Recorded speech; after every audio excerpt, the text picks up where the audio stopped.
Assalamualaikum warahmatullahi wabarakatuh.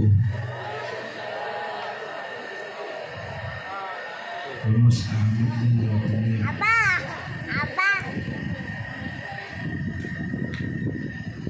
Sekali lagi dah. Semangat ya Bu. Imun kudu naik imun. Assalamualaikum warahmatullahi wabarakatuh. Tetap belum masih makan. Udah makan belum? Ini Pak RT Endrianto ntar dapat makan gak jamaah di PRT?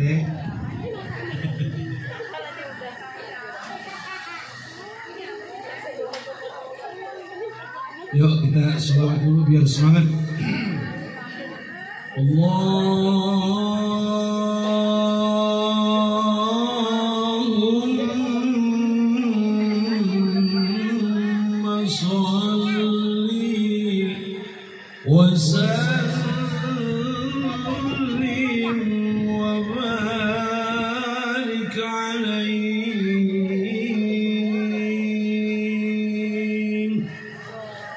Allahumma sholli ala Muhammad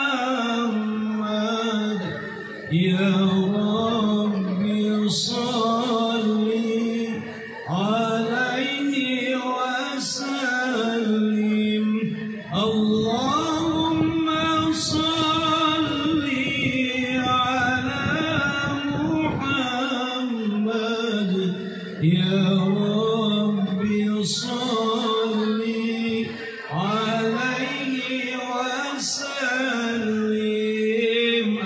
Allahumma sholli ala Muhammad ya Rabbi sholli alaihi wa sallim. Allahumma sholli ala Muhammad ya Rabbi sholli alaihi wa sallim. Rabbi anfa'na bi barakatihim wahdina al-husna bi hurmatihim.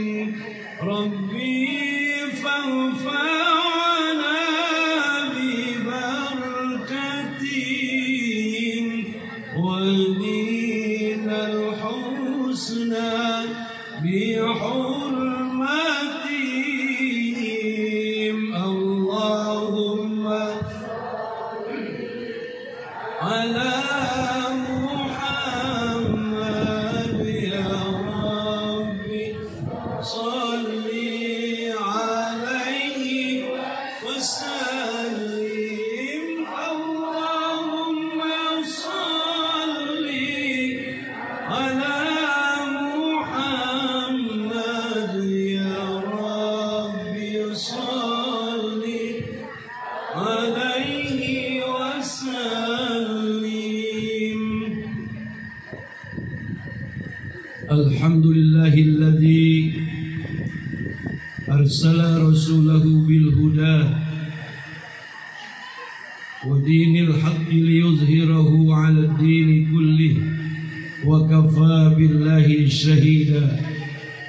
Ashhadu an la ilaha illallah wahdahu la sharika lah, ilahan wahida wa rabban shahida. Wa ashhadu anna sayyidana wa nabiyyana wa maulana Muhammadan abduhu wa rasuluhu al-badrud duja. Allahumma salli ala sayyidina wa habibina wa syafi'ina wa qurrati a'yunina wa maulana Muhammadin al-Mustafa wa ala alihi amin. وأصحابه وأزواجه وذريته وجنوده وأتباعه وأنصاره ومحبه وأمته من يومنا هذا إلى يوم الجزاء. Semuanya wa hasbunallahu wa ni'mal wakil, ni'mal maula wa ni'man nasir, wa la hawla wa la quwwata illa billahil aliyyil azim. Faqad qala Allah subhanahu wa ta'ala fil Qur'anil Karim wa huwa asdaqul qailin. A'udzu billahi minasy syaithanir rajim.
وقال النبي صلى الله عليه وسلم اللهم صل وسلم وبارك عليه. Bapak Ibu, kalau disebut nama Nabi kita berselawat, setuju? Kalau saya bilang waqala an-nabiy sallallahu alaihi wasallam, di mana Nabi kita Muhammad sallallahu alaihi wasallam menyampaikan sabdanya, idza mata ibnu adama in qata'a amaluhu illa min salasin sadaqatin jariyatin aw ilmin yuntafa'u bihi aw waladin salihin yad'u lahu. Sadaqallahul aliyyul azim wa balagha rasuluhun nabiyyul habibul karim wa nahnu ala dhalika minasy syahidin wasyakirin walhamdulillahi rabbil alamin. Sahibul fadilah, tuan rumah yang saya hormati dan sama-sama kita muliakan, yang terhormat Bapak RT Endrianto beserta istri mudanya dan anak tercintanya dan keluarga besarnya. Semoga Bapak RT Endrianto sekeluarga diberikan sehat walafiat oleh Allah, amin. Diberikan keselamatan, diberikan istiqomah dalam kebaikan dan ibadah, serta selalu mendapatkan keberkahan, keberuntungan sepanjang umurnya hingga dari dunia sampai ke akhirat, amin. Yang saya hormati Ketua DKM Musola yang ntar lagi insya Allah bakal jadi masjid, Al-Hamsir Al-Mukarram Bapak Ustadz Muhammad Nasir. Mudah-mudahan beliau diistiqomahkan dalam rangka memimpin rumah Allah untuk mensyiarkan daripada syiar-syiar agama. Semoga beliau disehatkan, diafiatkan, dipanjangin umurnya oleh Allah, amin. Diberikan berkah pada keluarganya dan juga pada usaha dan rizkinya, amin ya rabbal alamin. Juga tidak lupa yang saya hormati sahibul wasilah Al-Mukarram Al-Ustaz Abu Bakar Siddiq, enggak pakai radhiyallahu anhu sebab dia bukan sahabat Nabi, cuma namanya doang yang sama. Ustaz Siddiq, Ustaz Abu Bakar Siddiq, mudah-mudahan disehatkan, diafiatkan oleh Allah Subhanahu wa taala. Istri dan anak-anaknya Allah taala jadikan keluarga yang sakinah, mawaddah warahmah, sehingga beliau diberikan kekuatan, kesabaran dalam rangka menuntun umat kepada jalan Islam Ahlus Sunnah wal Jamaah, amin, alias Nahdlatul Ulama, beserta para asatiz wal asatizah yang tidak saya sebutkan namanya satu persatu, akan tetapi tidak mengurangi rasa hormat dan ta'zim saya kepada para asatiz dan para asatizah. Mudah-mudahan para asatiz wal asatizah serta para guru-guru kita semua diberikan kekuatan, keberkahan, kesehatan, panjang umur oleh Allah Subhanahu wa taala, amin ya rabbal. Para ketua RT dan para ketua RW yang saya hormati, para pini subuh, para bapak-bapak haji, ibu-ibu hajah, hadirin hadirat jamaah walimatul khitan yang diberkahi dan dirahmati Allah Subhanahu wa taala. Dan juga saya terima kasih kepada tukang son. Tukang son namanya siapa ya? Pak Agus, ini sonnya mantap ini. Ini kalau pakai son begini sampai subuh kuat ini. Sonnya sampai subuh kuat, taruh di sini. Ceramahnya mah nggak kuat. Ini sonnya bagus, ini enak, ini ngomong Agus kencang-kencang. Mudah-mudahan Bang Agus ini sonnya banyak yang nyewa. Tapi kalau disewa pakai organ tunggal hukumnya bagaimana Pak Ustaz? Kita mah niatnya usaha, asal jangan disewa buat karaoke yang sifatnya kepada porno aksi, itu haram. Kalau sekedar organ tunggal biasa mah makruh dikit dah.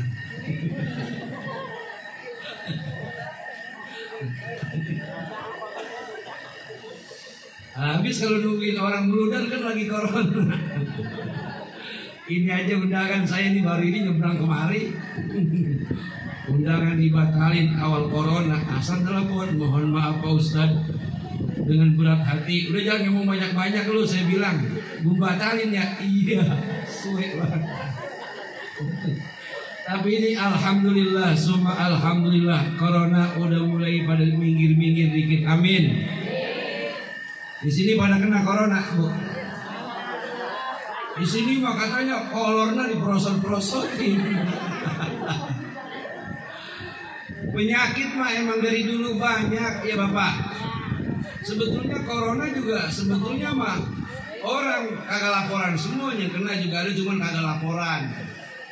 Takut nambah-nambahin angka.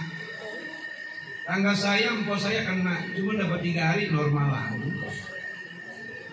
Sehubungan karena ini musibah dunia, jadi gimana ya? Pemerintah harus mengikuti prosedur WHO dunia internasional. Mungkin kalau presidennya disapu angin, udah bebas. Bebas kalau presiden saya, untung saya kalau kepilih. Kalau kepilih mau apa aja udah, nggak ada penyakit udah ntar sembuh dewek gitu. Ibu bapak hadirin yang dirahmati dan diberkahi Allah Subhanahu wa taala. Yuk rame-rame kita ucapin alhamdulillahi rabbil. Apa maksudnya? Hari ini kita masih pada hidup, amin. Hari ini kita masih pada sehat. Hari ini kita masih bisa berkumpul lagi. Di sisi lain banyak orang yang sudah pulang ke alam kubur ya. Kita masih diberikan kesempatan hidup oleh Allah. Alhamdulillahi rabbil. Oleh karena itu manfaatkan. Kemarin sebelum corona datang ibadah subuh kesiangan mulu. Udah begini mas subuh jangan kesiangan, amin. Jam 4 udah ke masjid, ke musola al-hamsir, baca sholawat, amin. Ya rabbal alamin. Pengajian ramaikan lagi. Ya malam Jumat baca Yasin. untuk mendoa kepada ahli kubur agar mereka pun pula mendoakan kita. Amin ya rabbal alamin. Kemudian Bapak Ibu hadirin yang dirahmati dan diberkahi Allah Subhanahu wa taala, atas izin Allah pula lah Bapak RT Endrianto mengundang saya kemari. Dan ini semua terjadi atas izin Allah, kita bisa bermuajahah berkumpul di sini di satu tempat yang mulia, tempat yang diberkahi Allah Subhanahu. Bagaimana tidak diberkahi, diawali dengan pembacaan Yasin, zikir, tahlil, tahmid, tasbih dan sholawat kepada Kanjeng Nabi, di mana Nabi bersabda, man shalla alayya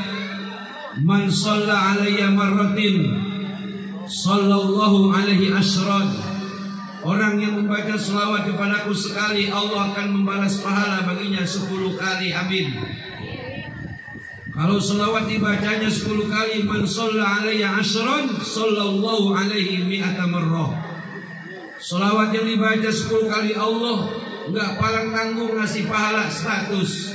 10 dibalas 100. Lalu kalau 100 selawat yang dibaca, man shalla alayya mi'ata marrah sallallahu alaihi alfa marrah. Siapa orang yang membaca selawat bagi sebanyak 100 kali, Allah juga enggak pelit-pelit ngasih pahala, memberikan balasannya sebanyak 1000 kali. Alhamdulillah. Lalu bagaimana kalau orang yang membaca selawat sebanyak 1000 kali? Kata Nabi kita Muhammad sallallahu, man shalla alayya alfa marrah lam yamut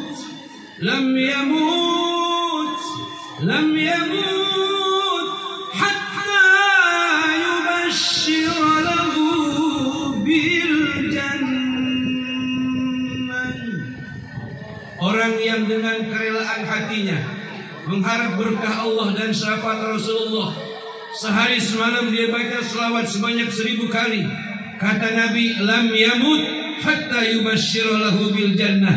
Tidak akan dicabut nyawanya, tidak akan dipisahkan ruh daripada jasadnya sebelum dia melihat akan tempat kembali dan kediamannya adalah surga dengan segala kecantikan para bidadarinya, dengan segala keindahannya. Amin ya rabbal alamin.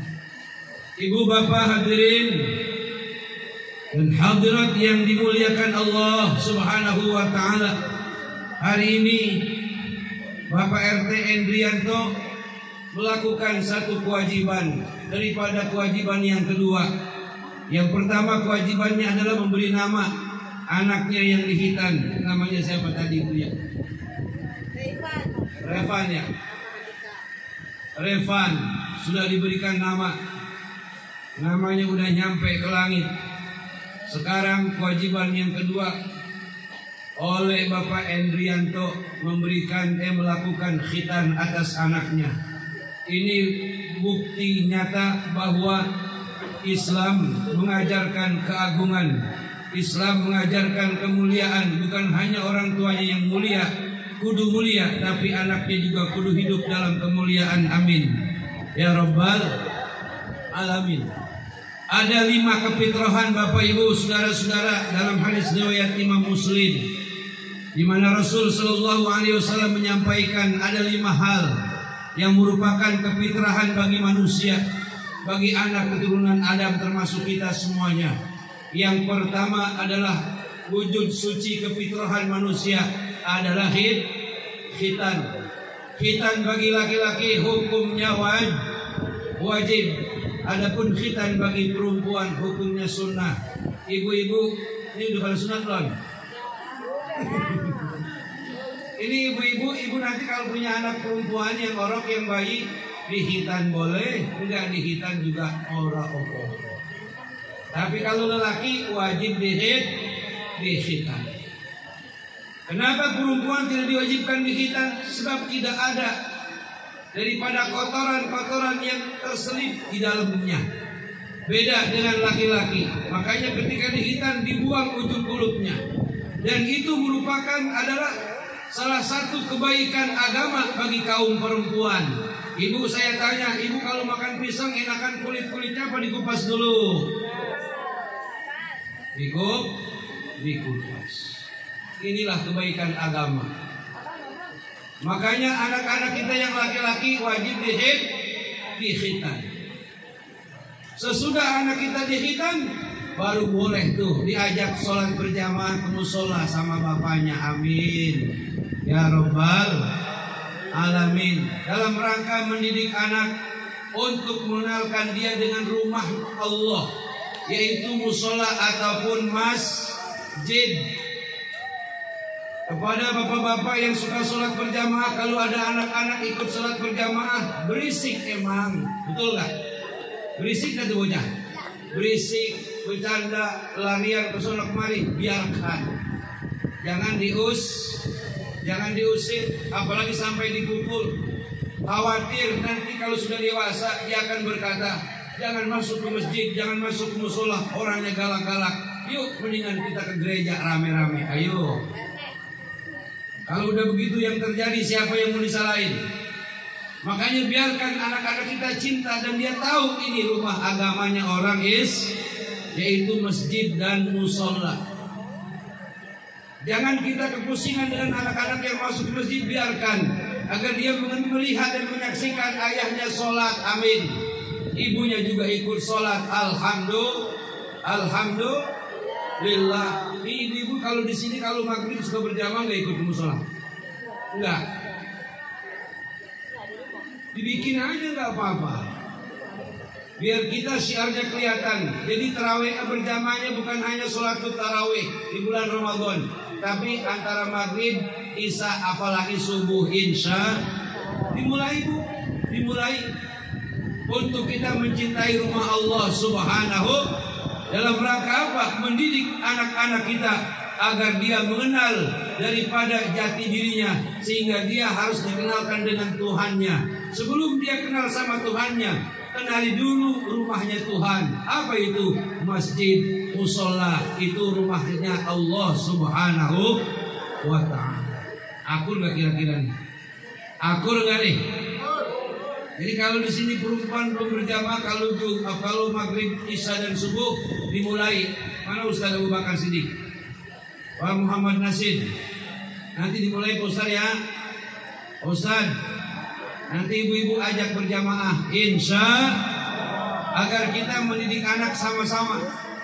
Suaminya mendidik anak dan istrinya juga pun ikut mendidik anak. Kita kenalkan anak-anak kita untuk menyembah kepada Tuhannya di rumah Tuhannya, yaitu musola dan masjid. Alhamdulillah.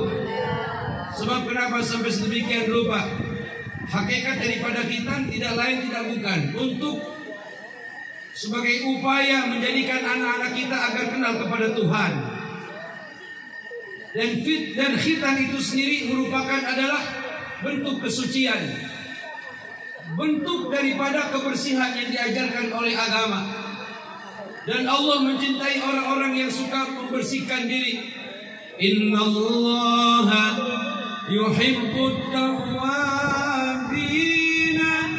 wa yuhibbul mutatahhirin. Sesungguhnya Allah mencintai orang-orang yang suka taubat, dan Allah cinta kepada orang-orang yang membersihkan diri, orang-orang yang mensucikan diri. Amin ya Rabbal Alamin. Sesudah anak kita dikhitan, ajarkan dia untuk menyembah kepada Tuhannya. Ajarkan dia untuk kenal juga dengan rumah Allah, musola ataupun masjid, insya Allah. Jadi ini ibu-ibu kalau anaknya udah pada pengen sunat, udah sunatin. Jangan pakai hajat, kalau duitnya nggak ada mah udah dipengkong aja, dipengkong. Berarti nggak dipengkong Bu? Berarti nggak dipengkong Pak? Kalau dipengkong itu modelnya begini, disunatin, malamnya baca marhaba, siang dibawa ke dokter, udah kagak pakai hajat. Kagak pakai hajat, namanya pengkong. Diapain? Dipengkong tuh kalau orang Betawi begitu tuh. Jadi jangan nungguin kita hajat, anaknya udah berani, akhirnya jadi takut lagi. Akhirnya PSMA baru disunatin. Itu kan ngeri juga. Dan khitan itu sendiri ibu bapak sekalian, yang tadinya dihina oleh agama lain, tapi hasil penelitian para dokter, ternyata lelaki yang dikhitan adalah menjadi lelaki-lelaki yang bersih daripada badannya dari penyakit. Amin ya rabbal alamin. Timbul daripada penyakit-penyakit aib dari sebab laki-laki yang tidak dikhitan. Sebab di ujung kulupnya mengandung daripada kotoran-kotoran sisa daripada kencing. Nauzubillahi min dzalik. Makanya ketika dikhitan, sisa-sisa kotoran dari bekas kencing semuanya hilang karena kulupnya sudah dipotong. Itulah ajaran Islam. Adapun Nabi, manusia yang pertama dikhitan bukan Nabi Adam, tetapi Nabi Ibrahim alaihis salam. Makanya Nabi Ibrahim syariatnya dibawa oleh kita. Syariatnya dipakai oleh Nabi Muhammad sallallahu alaihi sebagai balas budinya Rasulullah. Nabi Ibrahim dalam sembahyang kita dibaca, kama shallaita ala sayyidina Ibrahim wa ala ali sayyidina Ibrahim wa barik ala sayyidina Muhammad wa ala ali sayyidina Muhammad kama barakta ala sayyidina Ibrahim wa ala ali sayyidina Ibrahim fil alamin innaka Hamidum Majid. Termasuk akikah ataupun udhiyah itu syariat yang pernah diajarkan, yang pernah disampaikan atau yang disyariatkan oleh Nabi Ibrahim alaihis, lalu nyampe kepada Nabi Muhammad sallallahu alaihi wasallam. Ibu bapak hadirin yang dirahmati Allah subhanahu wa ta'ala. Jadi ada 5 hal daripada kefitrahan manusia. Yang pertama tadi khitan, hari ini dirayakan, diadakan tasyakuran oleh Bapak RT Drianto untuk bersyukur kepada Allah atas khitan anaknya. Mudah-mudahan anak yang dikhitan daripada putra Bapak RT diberikan sehat walafiat. Amin. Allah kasih dia panjang umur, Allah kasih dia otak yang cerdas, Allah kasih dia istiqomah sesudah dewasa menjadi orang yang ahli ibadah. Allah jadikan dia orang yang terhormat. Kalau bapaknya RT, insya Allah anaknya jadi pejabat nanti. Amin ya rabbal. Paling rendah jadi camat, itu paling rendah. Itu doa kita rame-rame. Amin. Anak siapa tuh? Anak RT. Jadi apa sekarang? Jadi camat. Alhamdulillah.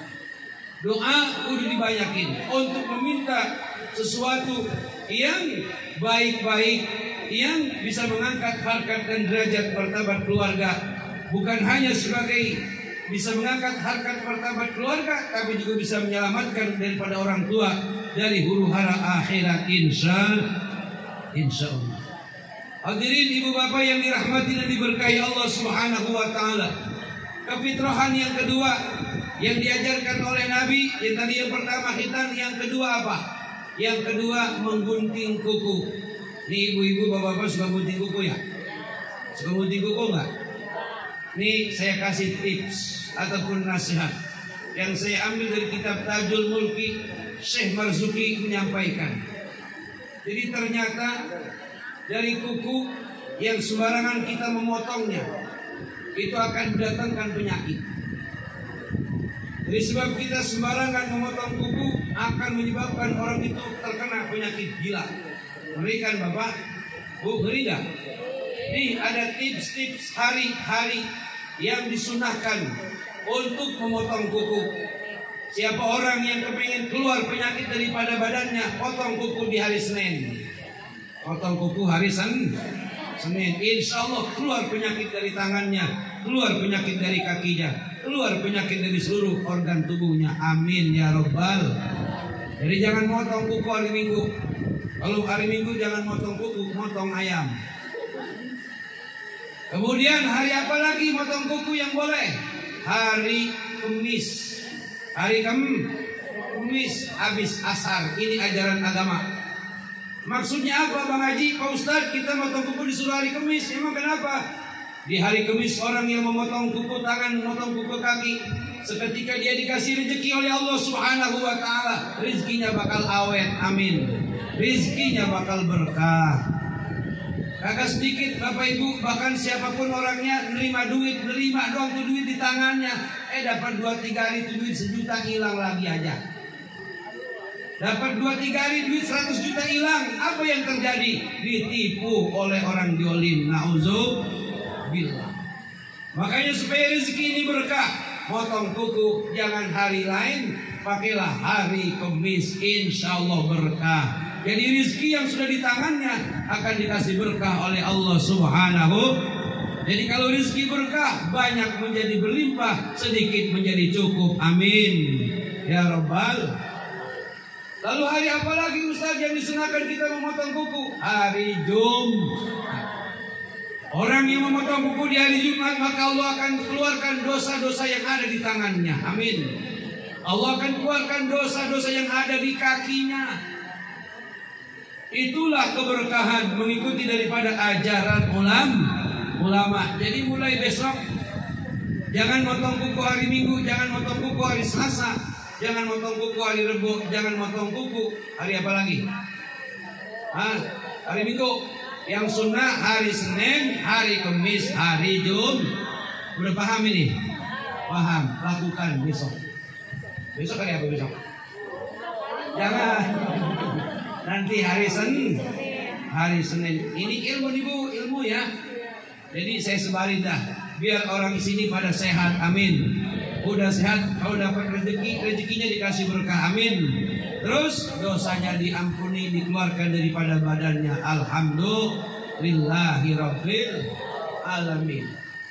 Awali ketika memotong kuku dengan membaca Bismillahirrahmanirrahim. Terus kesunahan yang kedua, fitrah bagi manusia yang Nabi sampaikan. Yang ketiga, memotong apa yang ketiga? Yang ketiga adalah mencukur kumis ataupun jenggot. Ini khusus buat lelaki. Tadi kalau potong kuku boleh laki-laki, boleh perempuan. Cukur kumis. Kita orang Islam harus beda dengan orang yang di luar Islam. Jangan kumis sama jenggot disatuin, jangan. Jadi kalau beli cukur salah satu, kumis dibiarin, jenggot dicukur. Atau jenggot dibiarin, kumis dicukur. Ibu-ibu suka kumis? Sukanya duit ya. Pintar dia nyampe itu. Buat apa kumis kalau kagak punya duit? Iya bu. Pintar nih, bini siapa sih nih? Pintar jawabnya dia. Nggak suka kumis, sukanya duit cepean merah sama gocapan biru. Itu kumis. Kesunahan Nabi ngajarin kalau mau dicukur antara jenggot dengan kumis, silakan cukur jenggot, kumisnya jangan. Kalau mau cukur kumis, jenggotnya jangan. Salah satu. Terus kesunahannya apa lagi? Yang ketiga, nyabutin bulu ketek. Ini ajaran agama loh, jangan tahu mulu Pak. Ini ajaran Nih ibu-ibu duduk berhimpitan begini pasti suka ngalamin teman yang di badan samping kita keteknya bedak. Suka ngalamin kan Pak? Pasti suka ngalamin lah. Jadi kalau mau kemana-mana Islam ngajarin. Tadi kan innallaha yuhibbut tawwabin wa yuhibbul mutatahhirin. Allah senang kepada orang-orang yang suka taubat dan orang-orang yang suka mensucikan diri. Artinya sebelum dia jadi omongan, kalau mau keluar rumah bercampur dengan teman-temannya, dia periksa dulu badannya. Nih ibu, tadi mau kemari udah diciumin dulu keteknya. Periksa, cium dulu. Wangi apa bentak? Kalau wangi berangkat, kalau bentak semprot sama Rexona. Insya Bapak juga begitu. Bapak saya tanya Pak, Bapak sholat Jumat duduk satu barisan dengan orang yang badannya bau, betah apa kagak? Betah apa kagak? Walaupun Bapak kagak ngomong, pasti Bapak kagak tenang. Kapan dia pindah dari gua kan begitu? Betul benar. Ini ajaran Islam loh Pak. Jadi kita disuruh wangi. Makanya itulah kalau kita kumpul bareng-bareng duduk kayak begini, pakailah minyak wangi. Pakai minyak wangi. Jangan begini, saya mah tawaduk udah pakai baju rombeng, bau badan bau apok. Salah. Itu bukan wali, tapi kuali. Siapa bilang waliullah pakaiannya asal jadi, enggak, itu pemahaman yang keliru. Para waliullah senantiasa badannya harum semerbak dan pakaiannya rapi. Makna daripada ketawaduan para waliullah adalah dia tidak sombong walaupun alim alamah. Begitu maksudnya. Paham Bapak Ibu? Paham? Jadi kalau mau kemana-mana, periksa badan. Sunnah mencabut bulu ketek di hari cabutin, jangan digunting. Jadi ada yang sunnah dicukur, ada yang sunnah cabut Ibu ya. Cabut. Bapak cabut. Kenapa kalau dicabut? Kalau dibiarin keringat bersarang di situ. Itulah yang disebutnya bau ketek atau bau badan. Mulai besok periksa ketek-keteknya, cabutin tuh bulunya. Insya biar sedap. Nih, ibu-ibu sekarang orang laki pada hobi mancing. Saya pernah ketemu sama orang yang mancing mulu tiap malam. Saya tanya, ente mah heran. Saya heran mente, saya bilang. Kenapa sih Bang Haji? Kalau cuaca kayak begini mancing kita namanya enak dah. Sebab di rumah mungkin gerah. Hujan, ente mancing terus. Kenapa sih? Dia nyaut, dia jujur. Bang Haji, saya bagaimana kalau mancing dulu? Bini saya taunya duit doang, kagak tahu dandan. Itu gitu kata dia. Kalau tidur asal saya cium bau minyak angin. Besok lagi saya cium lagi bau anuan. Itu Sari Puspa Bang Haji. Coba Bang Haji bukan nggak bilang begitu. Oh pantas. Ya udah Bang, kalau gitu jangan pulang-pulang. Udah mancing aja. Tuh, nih ibu-ibu saya bilangin. Kalau suaminya ntar pergi nggak betah di rumah, periksa badan ibu. Wangi bebentak gitu. Ya Pak, tuh enggak? Kan ada suami yang kagak mau ngomong, diam aja. Kalau taunya kawin lagi. Apa penyebabnya? Badan bininya bentak. Makanya nih ibu-ibu kudu pandai mengharumkan badan, dandan yang sebaik-baiknya biar suami senang, insya Allah. Kemudian kesunahan yang keempat apa? Daripada ajaran Rasulullah Sallallahu Alaihi Wasallam, kesunahan yang diajarkan oleh Nabi. Tadi yang pertama khitan, yang kedua mencukur kumis atau jeng, yang ketiga nyabut bulu ketek. Kesunahan yang keempat daripada ajaran baginda Rasul Nabi kita Muhammad Sallallahu Alaihi wa alihi wa sahbihi wasallam adalah maaf, nyabutin bulu kemaluan, menggunting bulu kemaluan. Ini mana pura-pura kagak dengar ini. Bapak tahu nggak? Oh, itu bulu kemaluan perlu dicukur. Kenapa Pak Ustaz? Disitulah sarangnya setan. Itu setan bersarang di situ. Itu setan kurang kerjaan aman Pak Ustaz. Lah emang kerjaan jadi bikin nyari ke depan digembel-gembel. Ini bukan ngomong jorok. Jadi Islam ngajarin kebersihan, kerapian. Jadi itu dicukur ya, nanti akan Bapak rasain. Itu lelaki asal melihat pantat gede aja orang celam baik, itu berarti bulu kemaluannya belum dicukur. Bukan hanya lelaki, perempuan juga zaman sekarang begitu. Karena lakinya jelek, melihat orang laki ganteng celam aja. Ayo aku. Tapi perempuan sini enggak, alhamdulillah, enggak sini mah. Dia udah sumpah sama suaminya, sehidup semat. Bininya hidup, lakinya.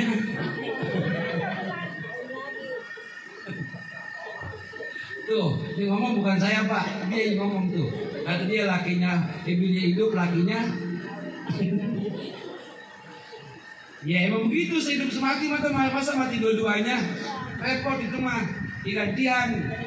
Ya lakinya dulu hidup, bininya mati.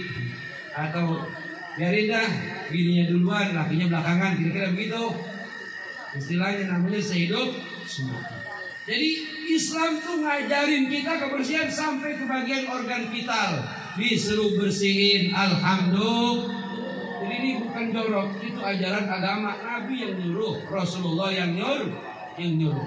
Sekarang ibu-ibu kan kalau habis buang air kecil, buang air besar, kita disuruh istinja. Ya Bapak Ibu ya, istinja. Ada kan doa sesudah istinja. Allahumma tahhir qalbi minan nifaqi wa hassin farji minal fawahish. Ya Allah, sucikan hatiku daripada penyakit nifak. Nifak penyakitnya, orang yang punya penyakit nifak namanya munafik. Terus wahassin farji minal fawahish. Ya Allah, baguskan, jaga kehormatan kemaulanku daripada penyakit keji. Alhamdulillah. Apa itu penyakit keji? Hubungan persetubuhan di luar nikah. Na'udzubillahi min dzalik. Itulah doa yang diajarkan oleh Rasulullah sallallahu alaihi. Jadi biar kemaluannya dijaga dari hal-hal yang berkaitan dengan zina. Alhamdulillah. Jadi kalau habis buang air kecil udah beres istinja, baca itu doa. Yuk kita baca rame-rame. Allahumma tahhir qalbi, terus minan nifaqi wa hasin farji minal. Berarti nggak pernah dibaca nih, tahuan nih. Agak hafal kagak? Hafal kagak? Ini penting loh Bu. Jangan sepele, ini doa dari Rasulullah sallallahu alaihi. Yuk kita baca lagi. Allahumma tahhir qalbi minan nifaqi wa hasin farji minal. Intinya kita dijaga dengan baca doa ini daripada penyakit kelamin. Alhamdulillah. Penyakit kelamin, perempuan juga sekali ngalamin itu penyakit kelamin, apalagi lelaki. Ini disirnakan itu penyakit dengan doa sesudah istinja yang diajarkan oleh Rasulullah sallallahu alaihi wa alihi wa sahbihi wasallam. Ibu bapak hadirin dan hadirat yang dirahmati dan diberkahi Allah subhanahu wa ta'ala, sampai sebegitu hebatnya ajaran yang disampaikan oleh baginda Rasul demi lahir dan batin kita ini sehat. Lalu kalau sudah sedemikian rupa ajaran Islam, kita bandingkan ajaran agama-agama lain dengan agama Islam, pasti jawabannya hebatan agama Dari mulai kita masuk ke kamar mandi sudah diajarkan Bismillahi Allahumma inni, terus a'udzubika minal khubusi wal khaba'is. Masuk kaki kiri. Kenapa masuk kaki kiri? Di WC banyak setan. Ada setan laki-laki dan setan perempuan. Kalau yang buang air besar laki, setan perempuan itu nongkrong kagak pakai celana tuh. Kalau yang buang air perempuan itu yang nongkrong setan laki-laki. Makanya kadang-kadang ibu-ibu kalau di WC bejem-jem, bapak-bapak juga sama, sebab di WC ada setan. Ada lagi orang yang kepreset di WC, ujung-ujungnya kena penyakit apa? Stroke, betul kagak? Itu simpulan kenapa? Jatuh di WC, stroke. Hati-hati nih. Walaupun itu WC rumah kita, WC-nya mau bagus atau mau jelek, WC-nya tetap masuk ke dalam WC harus kaki kiri. Sebab WC tempat setan. Kita disunahkan oleh Rasulullah membaca doa perlindungan. Bismillahi Allahumma inni a'udzubika minal khubusi wal khaba'is. Jadi ibu, doa-doa berkaitan dengan urusan-urusan yang sifatnya mutahharah, kebersihan. Ini bukan kerjaan anak TK. Dan ini kita orang-orang dewasa kudu juga membacanya. Sebab kitalah yang disuruh berlindung kepada Allah subhanahu wa ta'ala. Jangan kalah anak kita. Anak kita dia doa masuk WC dia hafal, doa bisnis dia hafal, doa keluar WC juga dia hafal. Dan banyak lagi doa-doa yang mereka hafal. Kita terkadang orang tuanya nggak ngeroin. Bukan kagak hafal, dianggapnya nggak penting. Jangan. Itu WC banyak banget setannya. Banyak kejadian orang yang jatuh dari WC kena penyakit-penyakit yang berbahaya. Sebab itu di WC tempatnya setan. Jadi kalau masuk WC baca doa perlindungan. Jangan bismillahirrahmanirrahim, tapi bismillahi Allahumma inni a'udzubika minal khubusi wal khamais. Mudah-mudahan kita dipelihara oleh Allah Subhanahu. Kemudian ini penyakit yang namanya corona. Sebabnya apa ini Bu corona datang? Ini sebabnya banyak orang-orang yang ingkar. Kita orang Islam ingkar kepada Allah Subhanahu. Berkumandang azan kalau subuh, as-salatu khairum minan naum. Yang azan sudah sedemikian rupa enak banget suaranya, tapi kebanyakan orang untuk bangun subuh malas alias segan. Betul apa benar? Betul apa benar? Ini di musola Al-Hamsil mungkin kalau maghrib 4 sampai 5 baris, tapi subuh paling juga 2 baris. Iya apa iya? Iya apa iya? Ini makanya ibu, bapak-bapak saya pesen nih. Ini kita termasuk orang yang diselamatkan hari ini masih pada hidup. Amin. Amin. Corona kan kemarin tuh musim orang mati, betul nggak? Di sini sama nggak Bu? Bu, musim orang mati itu yang bulan kemarin ya Pak ya? Itu di Ciputai juga sama musim orang mati. 2-3 hari innalillahi innalillahi innalillahi. Kita yang bingung amil alhamdulillah. Tahu amil nggak? Yang suka mandiin mayat. Kata dia job gua nambah lagi gitu ambil.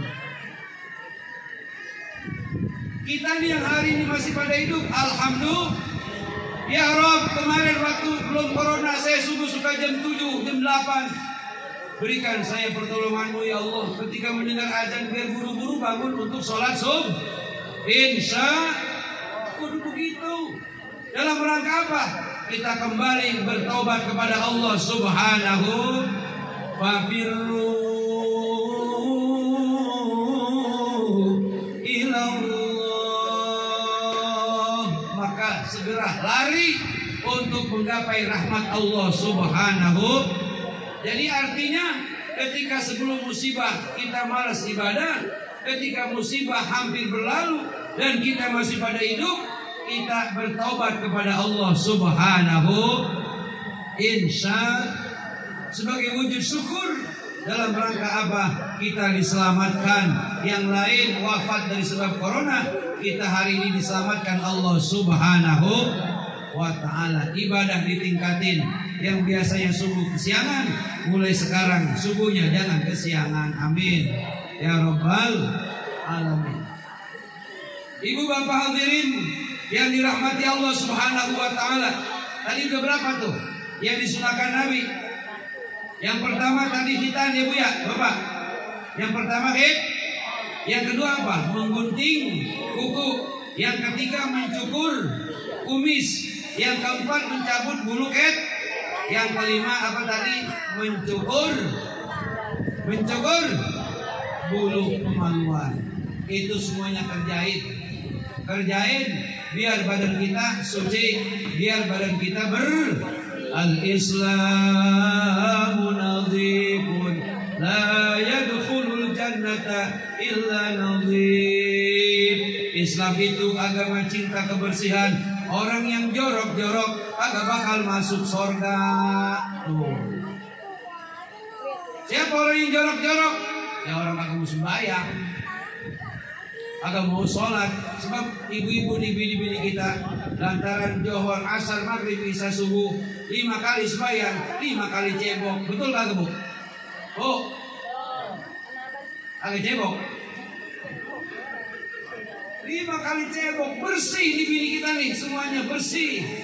Makanya kalau bapak-bapak beruntunglah, kita bersyukur kepada Allah, beruntung punya bini-bini pada rajin sembahyang. Amin. Punya istri pada rajin sholat. Bersyukur sama Allah. Kalau udah punya istri yang pertama rajin sholat, cari lagi istri yang kedua.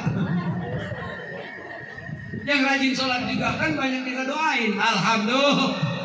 Kata dia, jangan itu Bapak Ustaz. Yang itu mah jangan. Nah Bu, saya mah cuma ngomong doang. Siapa tahu bener. Ya bener kagak jadi. Bener kagak jadi. Di musim corona bapak-bapak jangan banyak lancong. Hati-hati.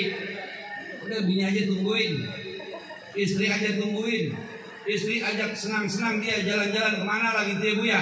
Bu, putar kembali masa-masa pacaran dulu. Kemana kan dulu, zaman dulu kalau kemana-mana disamper, dijemput, kondangan dijemput, kemana-mana dijemput. Sekarang udah jadi istri masing-masing. Kalau di kampung tuh begitu, bininya makan di pohon jambu, lakinya makan di bawah pohon mangga, kan kagak ketemu itu. Jadi itu makan, budaya makan, tradisi makan satu meja, kumpul, itu ajaran agama ajaran Rasulullah Sallallahu Alaihi Wasallam. Lalu Bapak Ibu saudara-saudara hadirin yang dirahmati Allah Subhanahu Wa Taala. Lalu tujuan daripada khitan apa? Tidak lain dan tidak bukan mengharap agar anak-anak kita jadi anak soleh. Doanya diajarin sama Allah dalam Quran.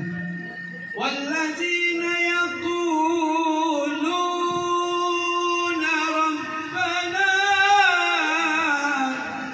hab lana min azwajina wa dhurriyyatina qurrata a'yunin waj'alna lil muttaqina imama. Dan sebagian mereka adalah orang-orang yang dia beriman, bertakwa kepada Allah Subhanahu wa Ta'ala, seraya mereka berdoa, ya Tuhan kami, anugerahkan kepada kami daripada keturunan yang soleh, yang qurrata ayun, yang sedap dipandang oleh mata. Alhamdulillah. Bapak punya suami yang solehah, mau nggak Pak? Pak, punya suami, Bapak punya istri maksudnya? Wah, maksudnya kagak nyaut ya? Masa jeruk sama jeruk? Bapak punya istri yang solehah, mau Pak? Kalau empatnya solehah semua mau? Mantap, saya juga mau itu mah. Ibu mau nggak punya suami yang soleh? Punya anak-anak yang soleh dan solehah? Mana cirinya? Qurrata a'yun. Kalau dipandang oleh kita kagak nyebelin, kagak nyewotin. Kata orang Cipete kagak ngenekin, tapi ngenak. Amin. Amin. Suami yang soleh kalau pulang dari mana-mana ucapin salam, assalamualaikum mama. Istri dari mana-mana pulang ke rumah ucapin salam, assalamualaikum papa. Begitu. Anak-anak kita pun ketika pulang sekolah, pulang dari mana saja, nyampe ke rumah, kalau anaknya 5, rame-rame ucapin salam, cuman pakai dihitung dulu, 1, 2, 3, assalamualaikum warahmatullahi wabarakatuh. Itu ciri-ciri keluarga yang sakinah, mawaddah, alias keluarga yang soleh dan solehah. Muliakan rumah kita, doakan rumah kita, dan doakan orang-orang yang ada di seisi rumah kita dengan ucapan salam. Insya ini ibu-ibu bapak-bapak yang ada di sini, kalau ninggalin rumah assalamualaikum enggak? Kalau pulang dari mana-mana masuk ke rumah assalamualaikum apa enggak? Ucapin dong. Syiarkan syiar Islam, jangan malu-malu. Jangan malu. Kalau perlu istrinya nungguin di luar, di depan gerbang pintu ketika suaminya hendak berangkat, cium keningnya. Mantap benar. Alhamdulillah. Biar kita contohkan kemesraan di depan anak mantu kita, agar pun dia mencontoh sampai di dekat tetap mengucapkan I love you. Amin ya rabbal alamin. Jadi ibu bapak sekalian, tujuan daripada khitan adalah supaya anak kita soleh. Anak yang soleh yang bagaimana? Minimal Johor, asar, maghrib, isya, subuh dia laksanain. Amin. Anak yang soleh apakah harus jadi kiai? Iya. Anak yang soleh apakah harus jadi ulama? Apalagi. Tapi apakah anak yang soleh harus nyantren, harus belajar agama? Itu pasti. Sebab kalau nggak tahu agama mana mungkin jadi soleh. Betul apa benar? Betul apa benar? Walaupun agama lain ada ajaran agama, ada ajaran budi pekerti, beda dengan ajaran Islam. yang mengakibatkan, yang menjadikan daripada akibatnya orang yang belajar agama kemudian jadi soleh. Apa makna soleh? Orang yang senantiasa jiwanya bersih. Amin. Orang yang soleh itu senantiasa ucapannya mengandung nasihat, itu soleh. Jadi kalau ada suami yang ngakunya soleh tapi kadang-kadang suka berkata kasar kepada istrinya, itu bukan suami yang soleh. Istri yang suka berkata kasar kepada suaminya itu bukan istri yang soleha. Apalagi anak-anak yang durhaka kepada orang tuanya, itu juga bukan anak-anak yang soleh dan Jadi orang-orang yang soleh dan soleha senantiasa keluar daripada lisannya omongan yang menyejukkan hati, omongan yang mengajak jalan ibadah kepada Allah Subhanahu.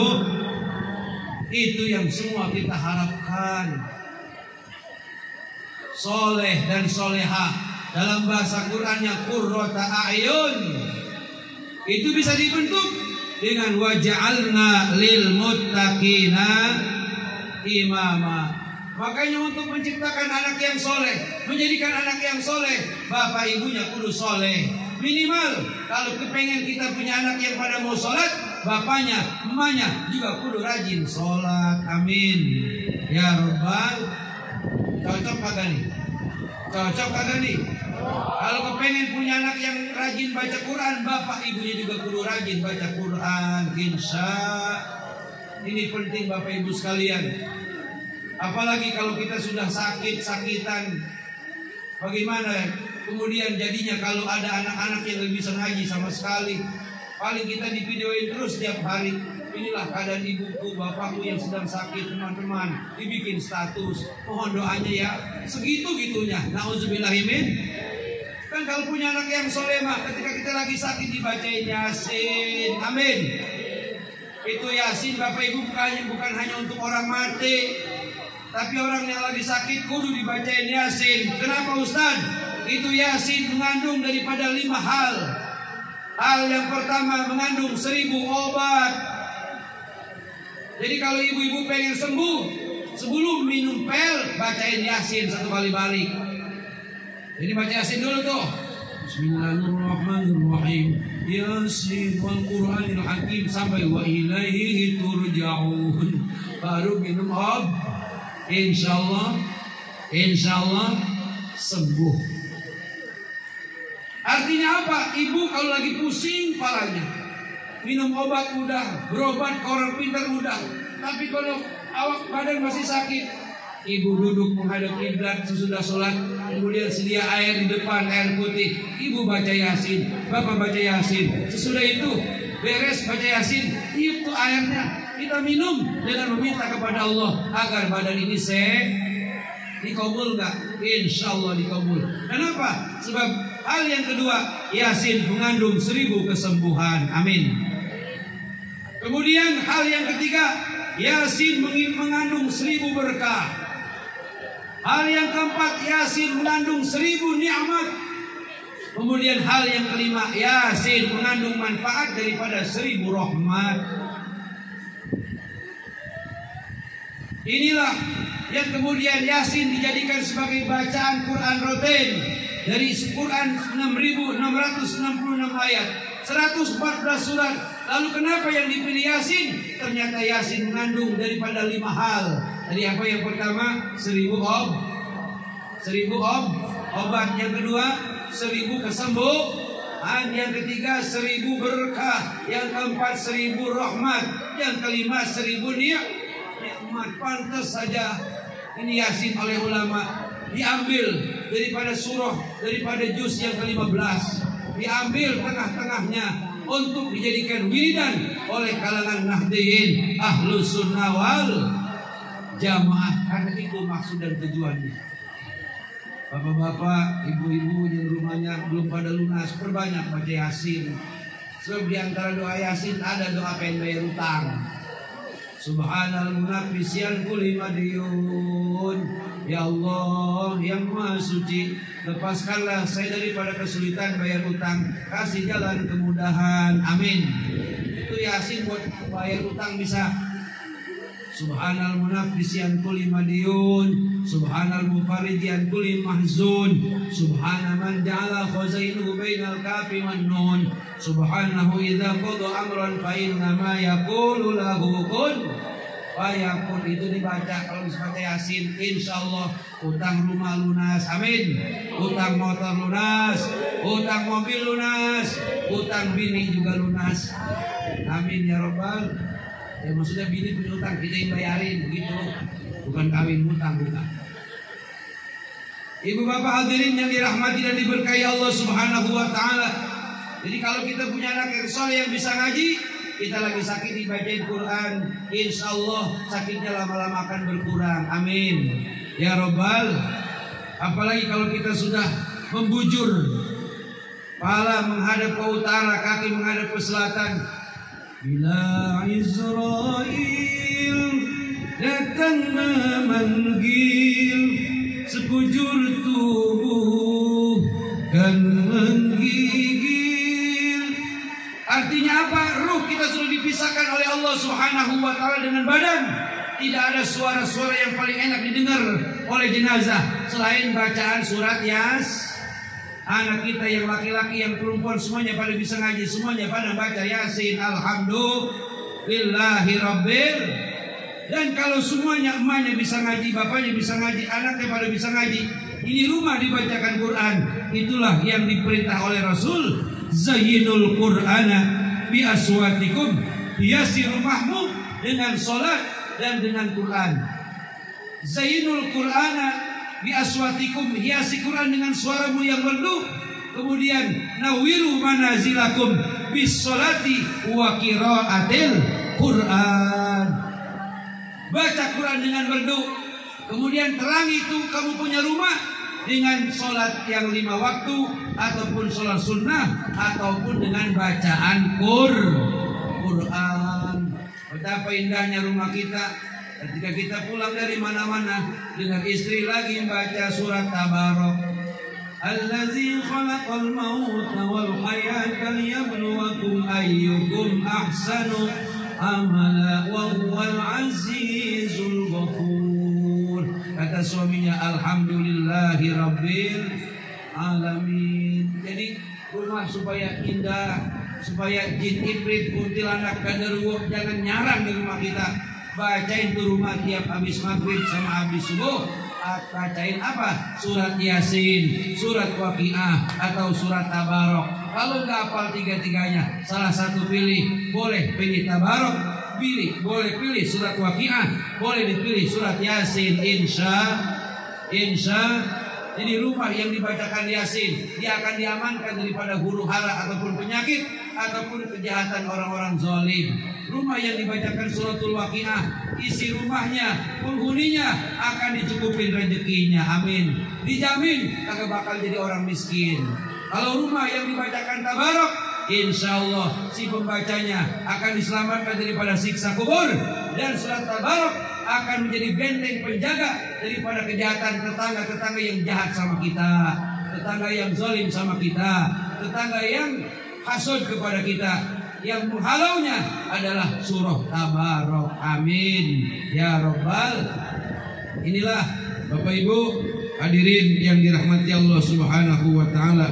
Sudah 1 jam saya berceramah. Mudah-mudahan ada manfaatnya, ada hikmahnya yang saya sampaikan, dan kita bacakan Fatihah. Mudah-mudahan putranya Bapak RT Endrianto, tadi siapa namanya? Revan. Sekali lagi kita doakan semoga Allah takdirkan dia menjadi anak yang soleh, yang bisa mengangkat derajat orang tuanya dari dunia sampai ke akhirat. Dan juga kita bacain Fatihah itu musola Al-Hamsil. Mudah-mudahan nanti bisa jadi masjid, amin. Pembangunan ini cepat selesai dengan pembangunan model gaya baru, bangunan yang indah, amin. Dan bukan hanya indah masjidnya, tapi juga indah Islamnya orang-orang sini. Palem 1. Palem 1 kan ini ya? Apa nama panjang itu? Duta Asri Palem 1. Masjidnya indah, orang-orangnya pada rajin berjamaah, amin ya robbal. Minimal maghrib, isya ataupun subuh insyaallah. Kemudian kita doakan Bapak RT sekeluarga diberikan sehat walafiat, panjang umur, berkah, amin. Bapak Ustadz Abu Bakar Siddiq diberikan sehat walafiat, panjang umur serta berkah. Kemudian Bapak Ustadz Muhammad Nasim selaku DKM diberikan keberkahan, sehat, selamat, panjang umur. Kemudian para asatidz yang lain yang namanya saya nggak kenal. Kemudian Bapak RT yang lain yang hadir, semua bapak-bapak, ibu-ibu yang hadir di sini diberikan oleh Allah sehat walafiat, panjang umur, istiqomah dalam ibadah dan kebaikan, diberikan keberkahan, keberuntungan dari dunia sampai ke negeri akhirat dengan membaca umul kitab ala hazihi niyyah wa ala kulli niyatin salihah wa ila hadratin nabi al-fatihah. A'udzu billahi minasyaitonir rajim. Bismillahirrahmanirrahim. Alhamdulillahi rabbil alamin.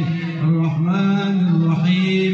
Maliki yaumiddin. Iyyaka na'budu wa iyyaka nasta'in. Ihdinas siratal mustaqim. Siratal ladzina an'amta 'alaihim ghairil maghdubi 'alaihim waladdallin. Yuk kita baca doa penutupnya adalah doa sabu jagat. Mudah-mudahan dengan membaca doa sabu jagat, Bapak RT sekeluarga dan kita semua yang hadir di sini sekeluarga, Allah Ta'ala jadikan kita orang yang kaya dan bahagia di dunia, orang yang kaya dan bahagia di akhirat, dan menjadi ahlul jannah. Yuk sama-sama. Bismillahirrahmanirrahim. Angkat tangannya. Rabbana atina fid dunya hasanah wa fil akhirati hasanatan wa qina azabannar. Rabbana atina fid dunya hasanah wa fil akhirati hasanatan wa qina azabannar. Rabbana atina fid dunya hasanah wa fil akhirati hasanatan wa qina azabannar. Walhamdulillahi rabbil alamin. Wallahul muwaffiq ila aqwamit thoriq. Wassalamualaikum warahmatullahi wabarakatuh.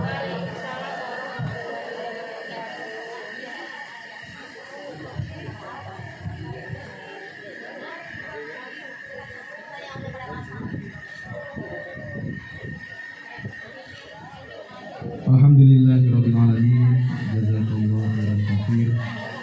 Ustaz Haji Mirzaini SAG atau kita biasa panggil di Sapu Angin. Bapak, Ibu dan jemaah sekalian yang berbahagia, kita sampai di penghujung acara.